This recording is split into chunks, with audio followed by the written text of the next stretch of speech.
welcome. Thank you for joining me. So we're going to do a little yin yang practice today. We're going to start with some yin. And it might be a little heavier on the yin end of the spectrum, potentially. We'll see. Last week I did maybe a little heavier on the yang end of the spectrum, so we'll see. I'll try to balance it as best I can.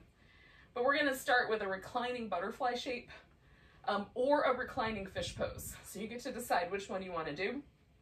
The butterfly, you lie down on your back, feet together, knees open. With the fish pose, we're going to use some object. In my case, I'm going to use a bolster, but a rolled up blanket or a pillow would work to support the back. Now, the one thing that is not going to be very fish pose-like is that rather than have my head sort of hang back and the throat really exposed, my head will be at the same level as my shoulders, but I'll still have that sort of back bendy shape in the upper part of my back. All right, so you can use a yoga block or two for the same purpose. And the firmer the object, the more you want to center it right under the shoulder blades. So with the pillow, I can kind of get away with the bottom of the pillow being like somewhere in the middle of my rib cage or even down to the bottom of the ribs. Whereas with the block, I really like the very bottom edge of the block, my shoulder blade, little bottom tips of the shoulder blade should pretty much settle right on that bottom edge of the block so that the shoulder blades themselves are what's supporting the upper body weight. Now, if your elbows hang out in space, you may want to put something under them so that the elbows have a way to rest. For me, that just causes a little less stress in the shoulder. I want my shoulder to have a little sense of this sort of dropping back. I just don't want it to be so intense that it causes trouble. And then I just adjusted my pelvis a little bit to kind of modify the amount of the compression in the lower back that often comes with back bends. And then the rest of this is relax into the shape, stay a while, and breathe. And not just breathe like mechanically, of course we're going to breathe, but breathe and pay attention to the breath. Notice the sensations involved in the pose and in breathing within the pose.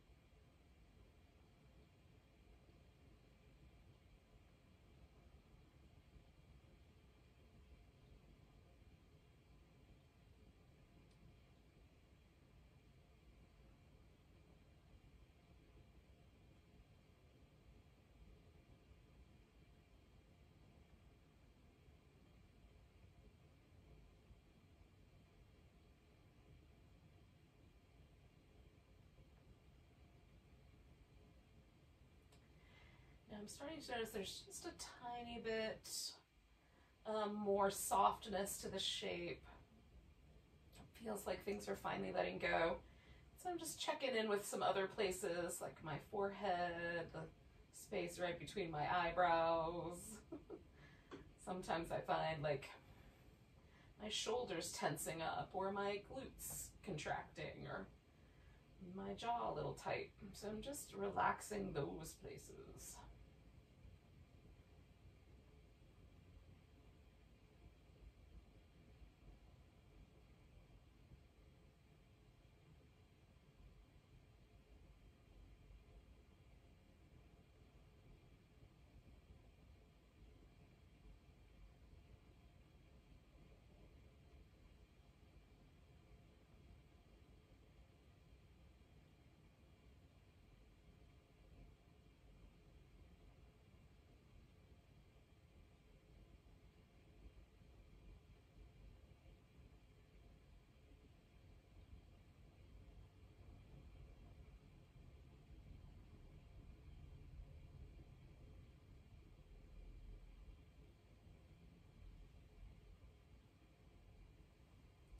I'm going to take 2 more breaths.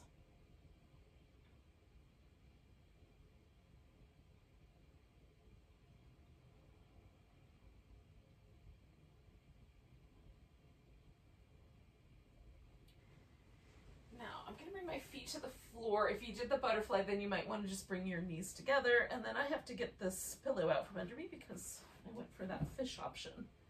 Oh. Now, depending on what you did, you might have just a little bit of inner thigh sensation, or there might be a kind of impression left behind under your back where the pillow or the block was. Whatever you had under there, rolled up blanket. So you can massage. I'm pressing my upper back into the floor. I call that a massage. It's not nearly as good as a real massage, but it's something. Or you can do just some movement, or you can just pause and be still for a second and feel sort of where you landed. For me, this is generally kind of a sensation of my upper back sort of widening out. There's a little bit of the sort of leftover sensations of having spent some time in a back bend, a little broader in the chest, a little different in the low back. But that's all interesting. So we're going to do a twist. But before we get to the twist, I thought we would do a little bit of movement. So I'm going to twist to my right first. So my left leg I've placed up on top of my right one. Sort of like I'm going to do an eagle, but I'm not hooking the foot. Although, you know, you might when we get to the actual twist. So now I'm just going to go back and forth, and mostly I'm just moving the hips here. Now, if a twist isn't right for you, you could do a side bend instead. So doing the banana pose or the crescent shape on the floor is a fine alternative.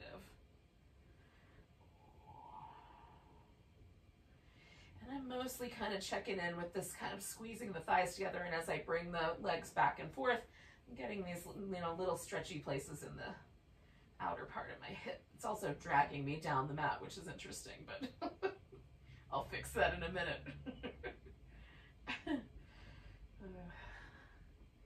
All right, so now I'm going to leave the legs wrapped up, and I'm going to take them over to the right.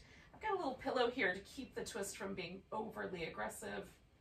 I like it to just the right amount so that my upper back rests fairly squarely on the floor, fairly evenly left side to right side. And then my arms can relax. And sometimes I like the arms down or even over my ribs. Sometimes I like to do more dramatic arms, more like a cactus, or one up and one down like the Statue of Liberty. So you can play with that arrangement. Tonight the lower arms are feeling better to me, and so I'm going to kind of try to relax a little bit more. Sometimes with a pose like this, I'll find myself squeezing my inner thighs together still, even after I get to the part where I want to relax.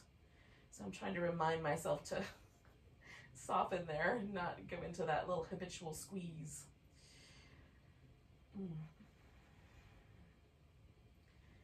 Oftentimes for me, yin yoga is about unwinding the patterns that I got used to in yang yoga in these poses, which is an interesting thing to do all by itself.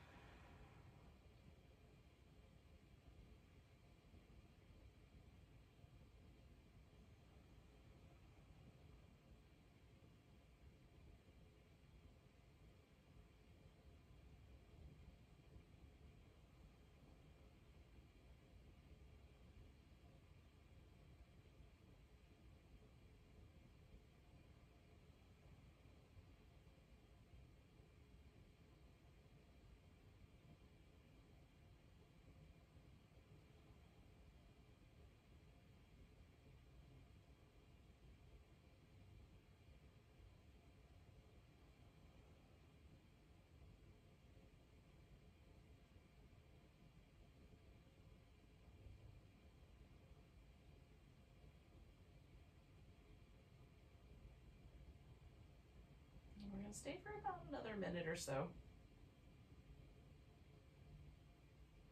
Again, I'm just trying to let myself relax a little more deeply. If I can find any little pockets of tension, I'm trying to Consciously soften those and experience the sort of full body expression of the breath.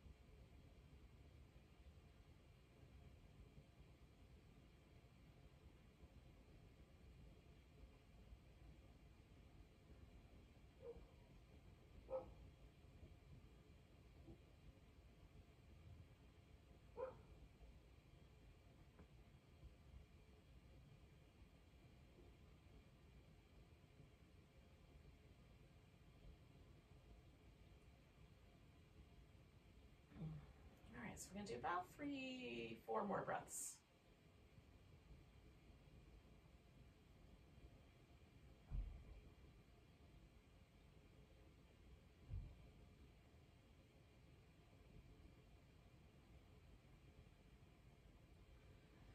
So I brought my head back to the center first, and then I'm gonna sort of draw myself back with this leg that was up on top. And before I go anywhere else, I'm just gonna stretch out and hang out. If you were side bending, then you just come on back to the center as well. Either one, the twist or the side bend, has this kind of impact where one side will often feel a little bit longer or a little bit softer. Sometimes even the bones feel closer to the ground on the one side and then on the other. This ultimately softens. I've done a little experiment where I hung out for 10 or 15 minutes to see if it would last for very long. And that sensation of being really asymmetrical doesn't last forever. It definitely softens. Although, you know, it's very interesting to me, that initial sort of impression, sensation. All right, so I'm going to take this right leg, put it up on top, and then wobble back and forth. And sometimes for me, one leg over the top is spicier than the other. So like for whatever reason, going this way with the right leg on top is a ton spicier in my kind of external hip rotator glute area. That tucks in kind of around the back and side of my hip.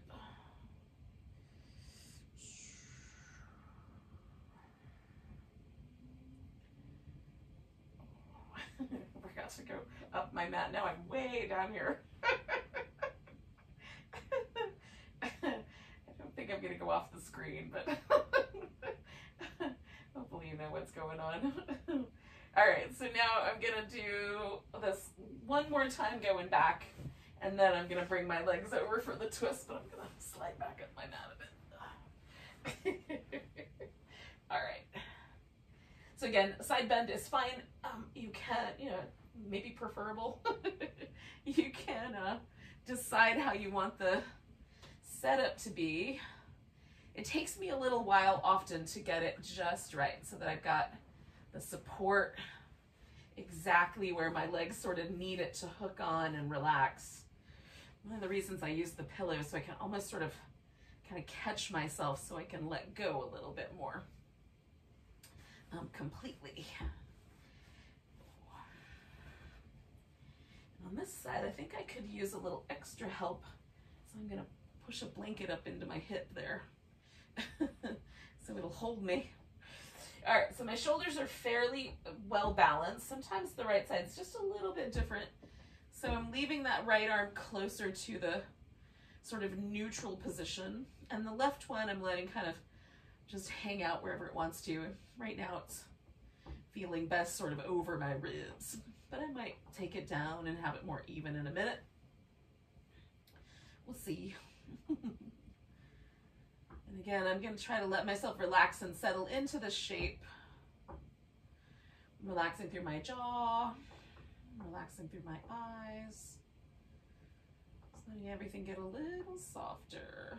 And again, it's kind of experience, once my body is relaxed enough in a pose, and even if there's muscle action, whatever isn't actively kind of squeezing in any given pose, there's this sense of the whole body kind of expanding and releasing with the breath. So the breath isn't just happening in my lungs, not just happening in the ribs and diaphragm, but it kind of expands itself all through. And I'm interested in that expression of the breath, right? Is feeling the whole body respond within the shape. Because each individual yoga pose gives us like slightly different tugs and pressures and adjustments for that breath pattern.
So we'll stay for just a wee bit, another minute or so.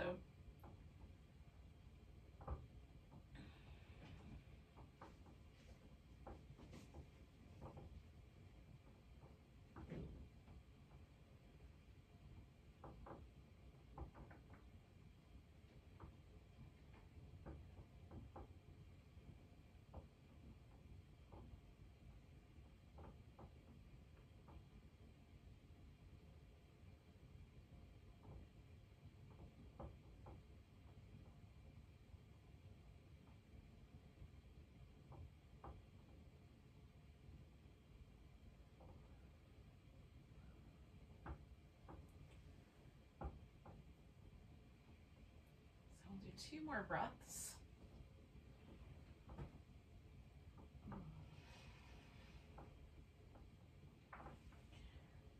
And then, as you exhale, you might just bring yourself back to the center, check things out. See what happened. And it might be nice to just jiggle or move in a kind of repetitive, fluid way. Now, we're gonna do a couple of seated poses.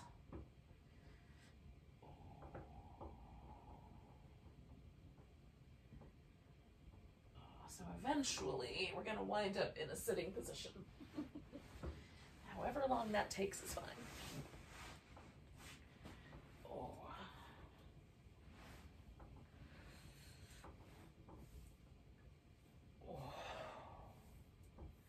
Once you get there, you can do some little movement,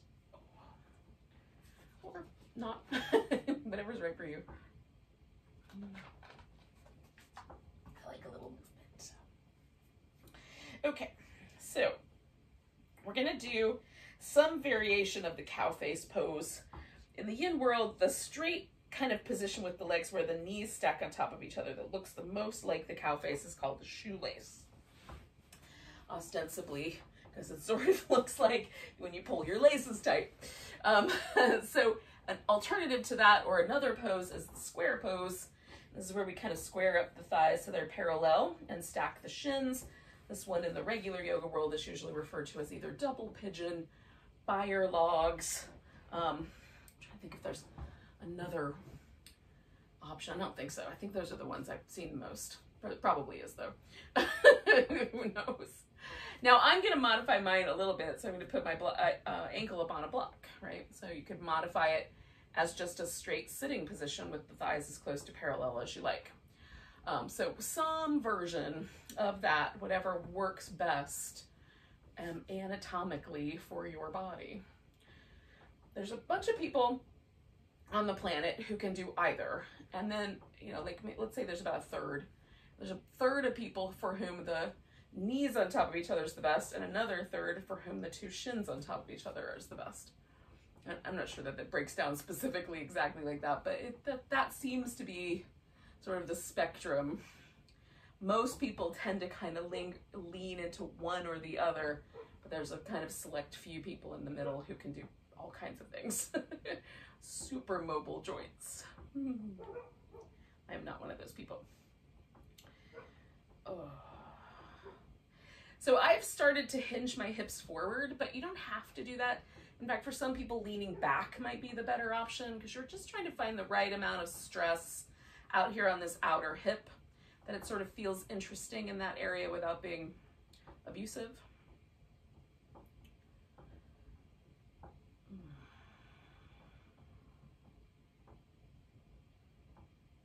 You can certainly lie all the way forward until you kind of rest on your legs or elbows rest on the floor, whatever happens first.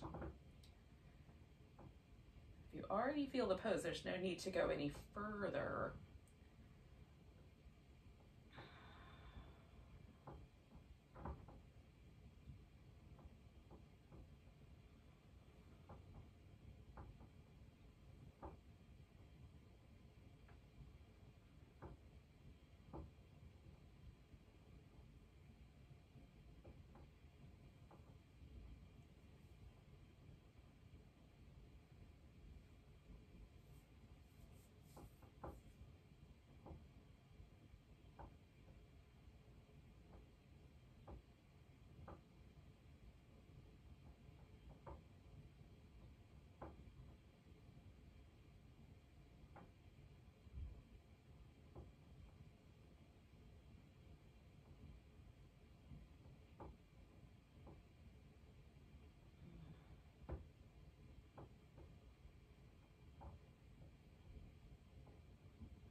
So we're going to stay for about another minute here.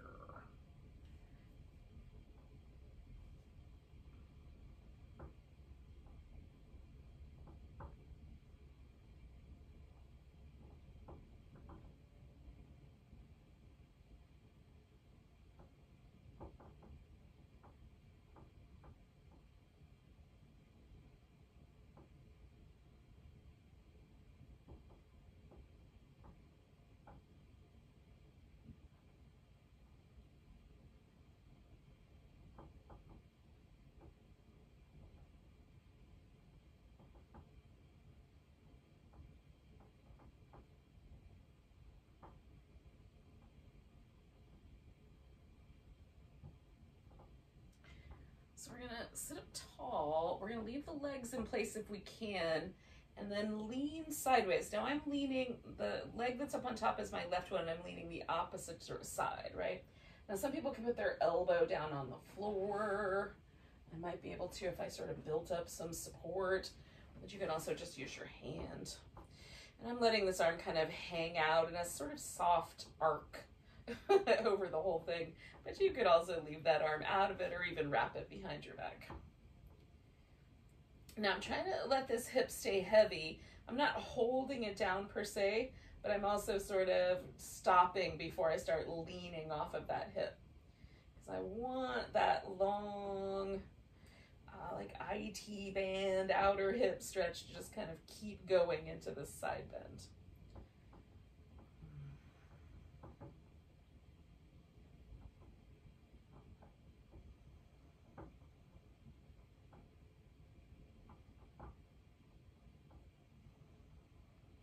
Take 2 more breaths. Now I'm going to hold the next one in. And then holding that, I'll come all the way up. And then I'm going to take this leg that's on the top off of the stack and turn it essentially around. So maybe it's 180 degrees. I don't know. I think so. So I've got two 90-degree angles about 90 degrees apart, essentially, with my thigh bones. Now this knee can, the thigh bone can come up a little higher. It can go back a little further. And when I just sit upright, for me, this is a song about kind of this hip and this little bit of an internal rotation and how that's a weird shape for me. If I lean forward, the stress of the pose kind of shifts more towards the front hip, and then it gets more flavored like a pigeon pose, swan pose in the yin world. So you can certainly do that. You can also do kind of a twisty shape where you sort of turn around and lay all the way onto the ground. So that's a possibility. I'm going to stick with more upright tonight because I did a swan yesterday. I'm feeling like some deer, a deer pose, a more, settled into the center line deer pose is what I want to go for tonight. And I like the sensation that's left over from this hip, although what I'm experiencing here is not what I would call a stretch, but more stress. I just want it to be very mild stress. I'm aware of it, but it's not causing trouble. I'm not feeling any pain or anything on the inner corners of my knee, most importantly.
So again, I'm just letting myself settle in.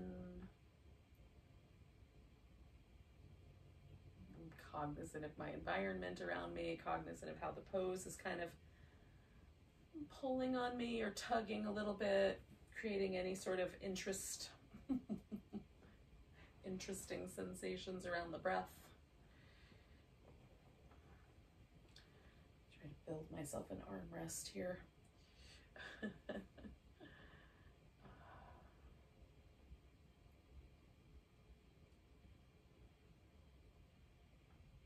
So we're gonna stay for about another minute.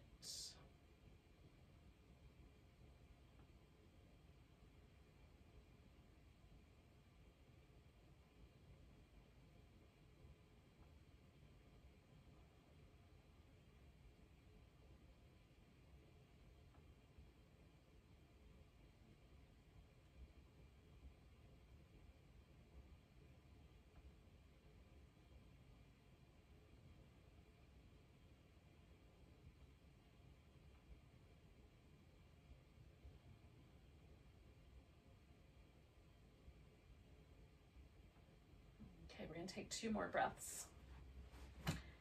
Now, if you're doing more of a kind of swan deer shape, then you might need to push yourself upright first. For me, because I am upright, I'm just gonna lean towards this right side and bring that left leg around. I'm gonna give both legs a chance to straighten out. Sometimes I like a little bit of movement. Sometimes I need to be a little bit still first. So sort of intuitively let yourself figure that out. I'm not going anywhere right away. I kind of want to feel things settle from that side first. You can lie on your back if you want to. I definitely like that option.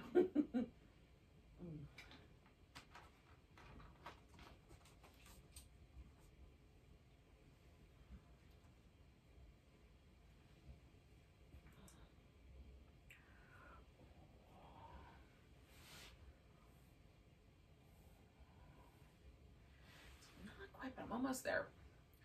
I'm almost ready to do the other side. There's just this kind of moment where I feel a sort of ease return to my body, and I'm feeling for that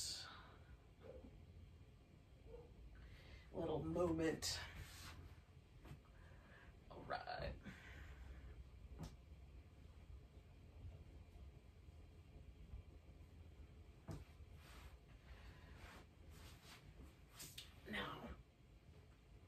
Again, I'm going to do the other side, and again I'm going to do this little modified version with a block on top. I like to fill in any space that lives underneath the other side here, or underneath this knee. And I always start sitting upright. Again, you might want to start leaning back a little bit. For some of us, that's going to be the better way to go. And then feel it settle. And ultimately the pose may settle quickly, or on this side for me, it might settle a little slower, right? So there might be a difference between the way the sides kind of settle in, or hang out, or release.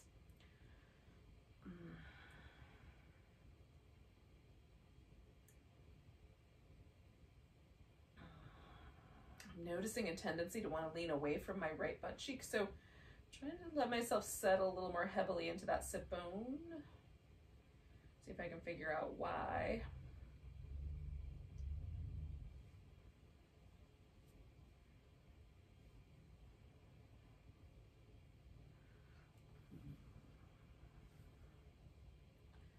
Again, we'll hang out for a bit.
I'm gonna stick around for about another minute.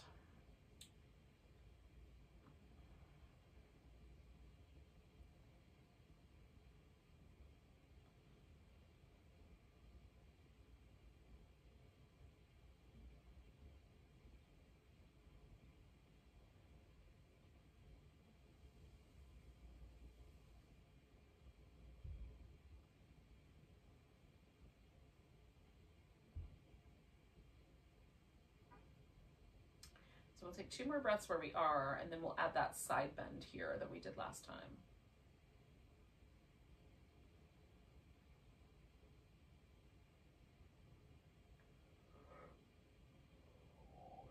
So bring yourself upright, and then we'll kind of bend over to the side on the other direction, go in the other direction. And again, you can have like the little arc of the arm. You can tuck the arm around behind you, or just leave it on your lap. I don't know why I'm up on my fingertips, but it felt like the thing to do. You could also put your elbow on the floor, or a block, or whatever you got. You got a coffee table handy, you could use that. We'll hang out for a bit longer here.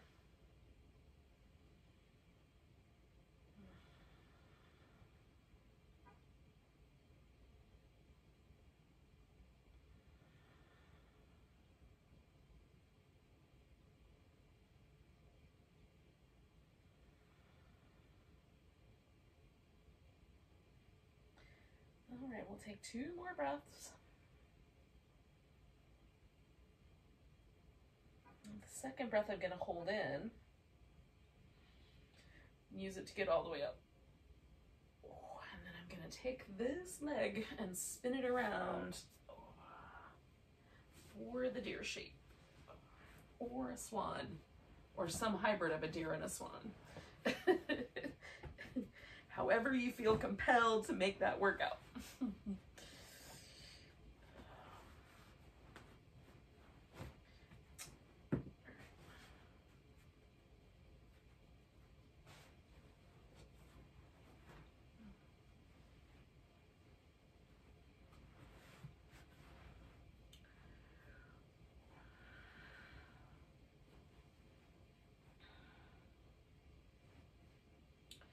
For me, almost always the first minute or so in a pose, it's just, how's this gonna work out tonight? Should I do a little higher with the thigh or a little further back? Should I change the angle of my foot?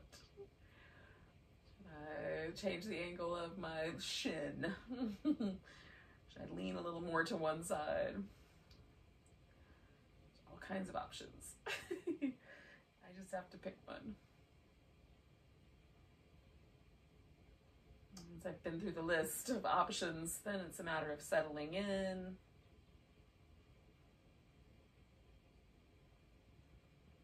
Feeling the pose breathe.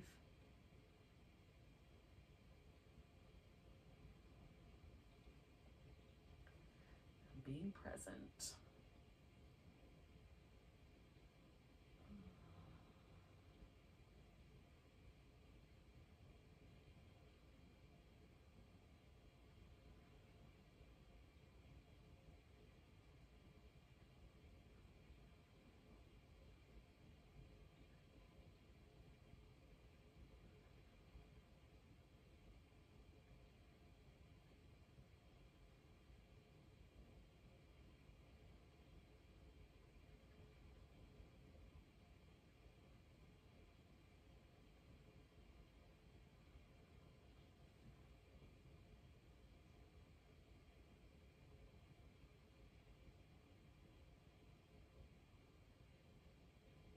We're going to hang out for about another minute or so here.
Friends, we're going to take another breath.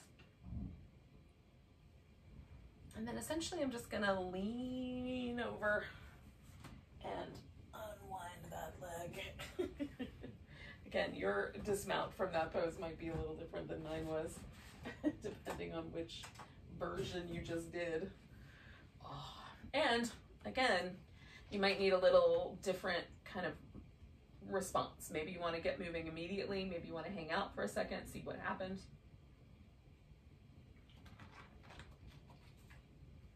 So one suggestion that I'll make is that when you're ready, we're going to kind of transition to a standing position.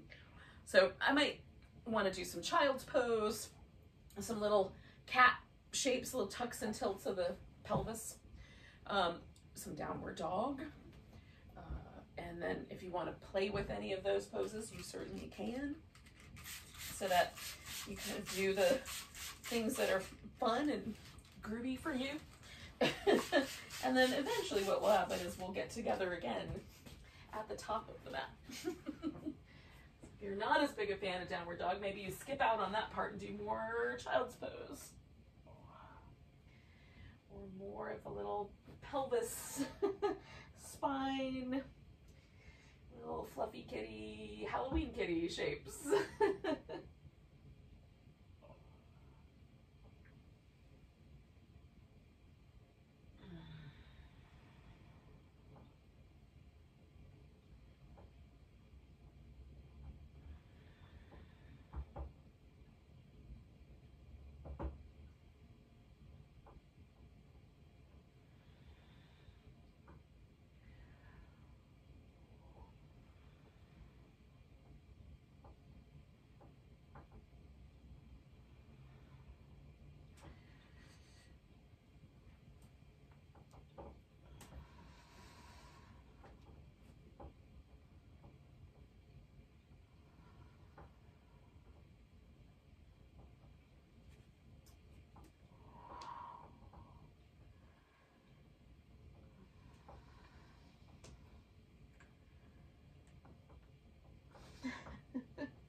Every bone, every joint in my foot just snapped, crackled, and popped. There's the hip.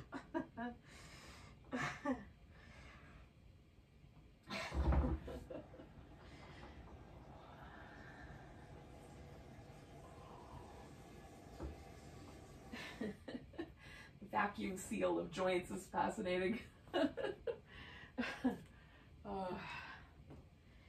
Now, we're going to work kind of back and forth a little bit. So we'll face the front of the mat sometimes, and then we'll face the back of the mat sometimes. So the back and front might feel a little bit relative, but just pick a side. So if I say turn to the front of the mat, this is going to be the way I'm going to go, kind of pointing towards the lamp and such. And if I say turn to the back of the mat, I'm going to turn that way and kind of point towards the skeleton. So hopefully that gives us some landmarks we can work with. You pick your landmarks, clearly, at your own house. But that's the notion that I have. So we'll start with a mountain pose, pointing towards the front of the mat or the top of the mat. And then feel where it lands. Mountain pose after yin is very weird to me. I almost always feel like my waist is shorter than normal. Like it's almost all the way up to my armpits. It feels very weird. Just notice what yours feels like. We'll take a nice big breath, a little back bend. So we're gonna fold about halfway, pick up the left leg, and we'll kind of, through a warrior 3, step ourselves into a warrior 1. You wanna linger a little bit more with that, you can. And then straightening out the front leg and then bending it again. Kind of play with this warrior 1. Straightening it out and bending it, and then I'm going to kind of surf my torso a little more to the side and a little more forward. And a little more to the side and a little more forward. And then picking a direction. So I'm going to kind of go somewhere slightly to the side. You can bind your arms behind your back if you like. We'll fold into a bowing warrior or humble warrior. And you can leave the arms loose if you like that as well. And then from here, I'm just kind of leaning into the arms and into the feet. Into my arms and into my feet. And then I'm going to straighten out my front leg and bend that knee again. And straighten out that front leg. And bend that knee again. And straightening out that front leg, I'm going to spin around and come to a wide angle forward bend. Now it might feel a little weird because I've done things on one leg I haven't done on the other yet. And vice versa.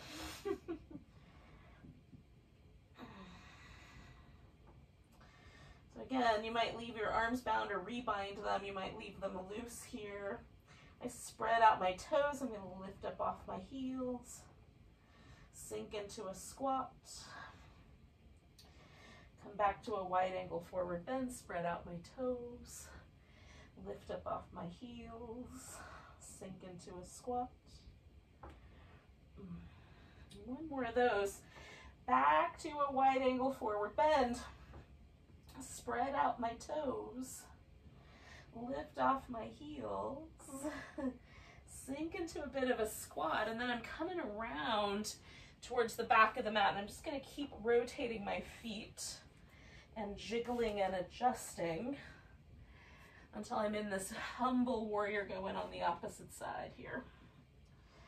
And then I'm gonna straighten out my leg and bend the knee, and straighten out that leg and bend the knee, and this time it's the left leg that's doing this work.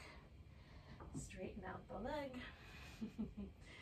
bend the knee, and then I'm coming all the way back up to my warrior one. Now I'm facing the back side of my mat.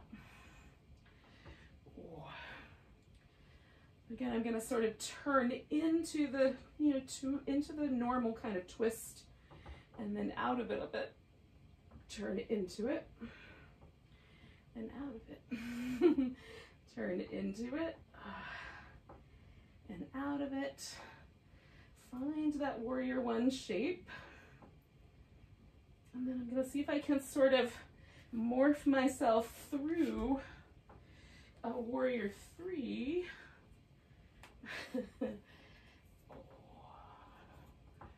And back to a mountain pose with a stretch.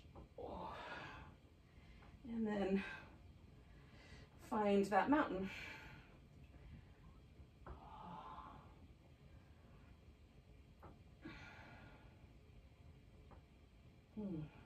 Now it's a little different. My waist feels normal again. I feel like I'm not, my hip bones aren't in my armpits.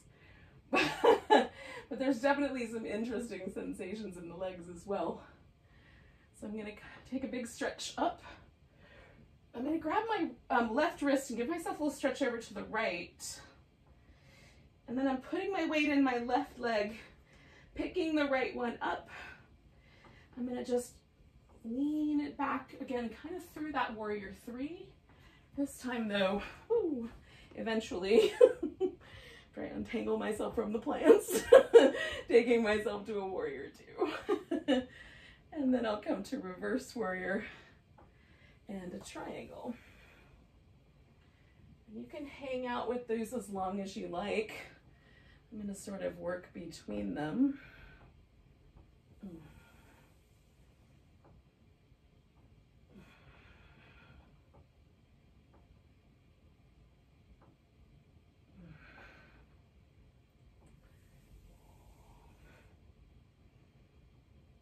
So now as I bend this knee, I'm going to swing myself around to the wide angle forward bend. I'm turning my toes out just a little bit. You can leave yours parallel. Now I'm just kind of snaking my shoulders around in some circles while I hang here. I like the impact of gravity in this context to go in the opposite direction.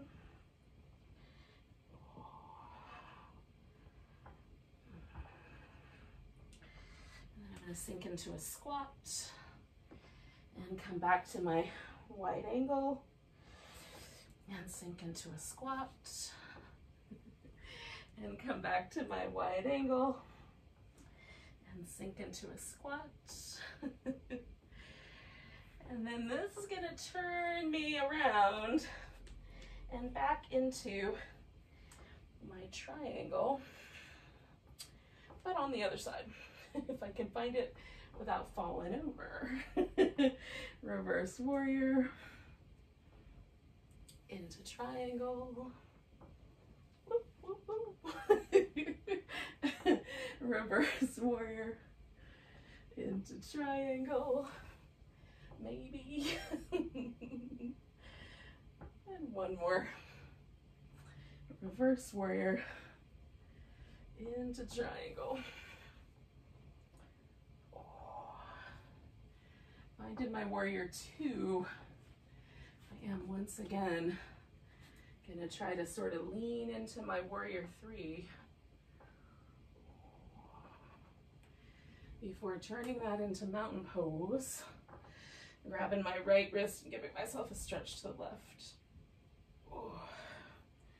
And coming back to center for a shimmy. Now things are very different. but still a mountain pose. Just notice where you landed. Oh, so I'm gonna take a big breath. I'm gonna come into a squat, the deepest I possibly can, and then whatever that means for you. Oh.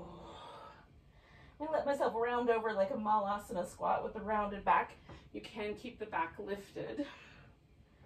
Oh. And then some people will be able to just sit right down. That's not gonna happen for me. So I'll back it up to down dog. And then bring myself to child's pose. And then eventually to a seat.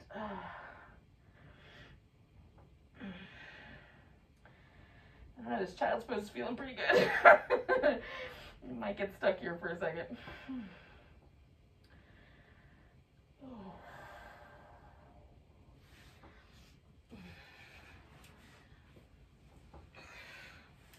Now, essentially, I'm just going to lie on my right side. My head resting on my arm. You can, if that's problematic for your shoulder, put a pillow under there and put your arm like up front instead. And then I'm gonna engage a little bit through my abdominals so I can open this hip a little bit. I want my bottom leg and my top leg here to be as much as I can extend the front of my hip. So I'm gonna keep that bottom leg extended, see if I can grab hold of this big toe here. And then extend and lift that bottom leg and try not to fall backwards. Now I am on the kind of fleshier, muscly part of my hip. I'm not right on that bony thigh bone, greater trochanter. That's lifted off the floor right now. But if all of your body weight is resting on that greater trochanter, you might want to shift just a little bit up and back if you can with the weight. It's not a friendly place to lay. There's a lot of attachments, tendons that attach there. Oh. I'm going to take one more breath here. And then I'm going to let this little Vishnu's couch pose collapse. Now I'm just going to roll onto my left side, so I'm going to go onto my back first. Oh. And then onto my side. I'm going to create that extension as best I can. Grab that big toe. And then try to hover without using my neck muscles to stabilize myself. So my neck muscles love to try to do the job of my abdominal muscles. And my abs are happy to delegate. But I really want the abdominal muscles to do the work here. So I'm hugging in through the sides of my waist, drawing my navel in to create the stability for this little floaty shape. I'm trying to keep my neck relaxed.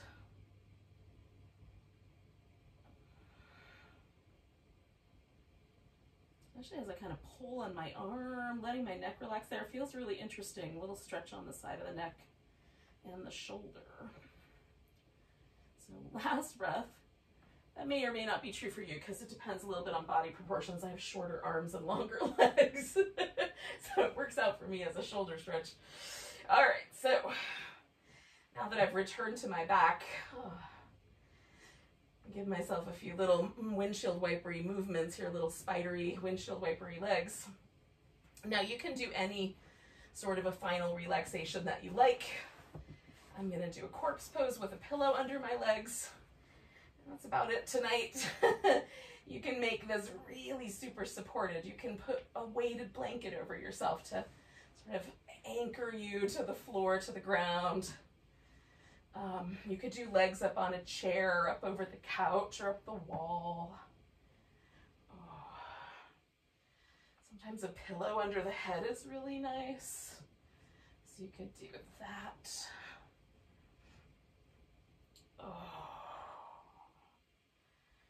Just adjusting everything and then relaxing, and then adjusting again and then relaxing. Ultimately looking for the opportunity to soften really completely. So I'm going to start at the top of my head, and for me, the muscles that are most interesting in terms of tension are the muscles that live right on the sides of my skull, kind of around the ear and into the temple, and then the muscles that live across the eyebrows, between them and across. So those are the muscles I start with.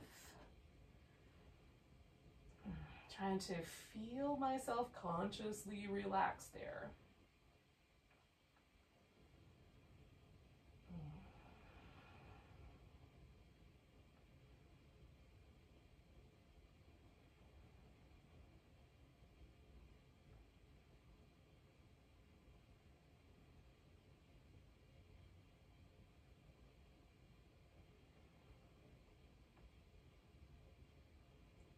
And then I move to the face muscles of the jaw and the lips.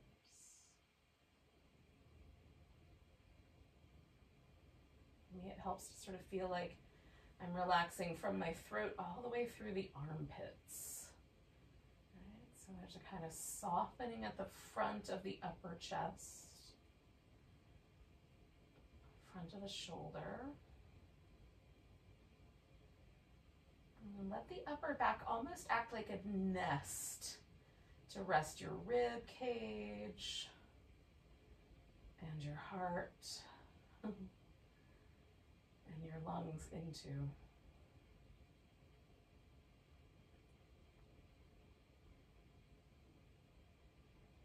And relax the palms, any tension from the fingers.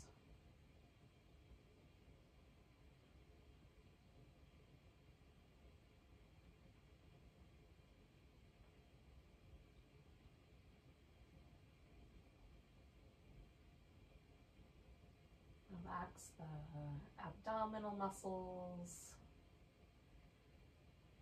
See if you can feel the muscles that live right in the bowl of the pelvis just lean backwards into the bones. Just sink in. Soften through the groins, the inner thighs, the tops of the thighs and the knees. And let the legs rest into the floor or into a pillow if you've got one.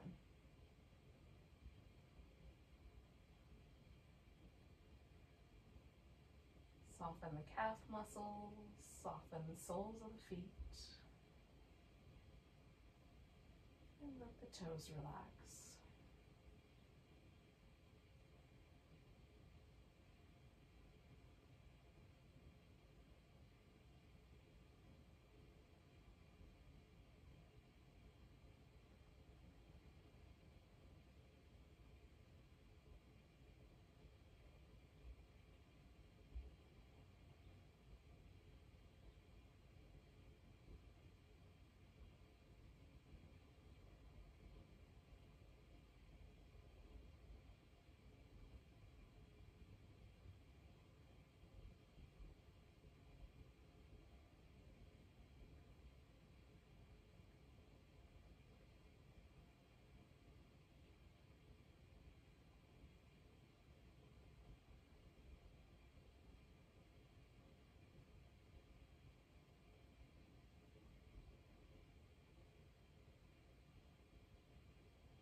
take a moment just to notice your breath again.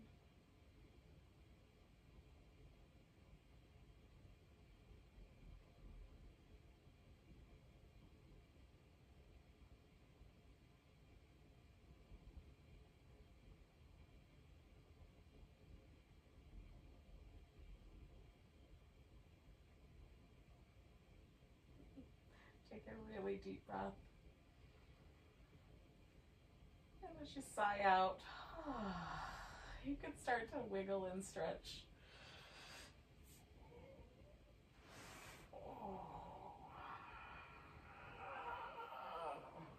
I don't know why I'm making noises that sound like they belong in The Grudge, but there you have it.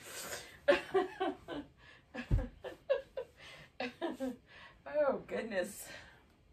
Let's take a big old breath together, y'all, when you get around to being seated. Nice big inhale. Big deep sigh.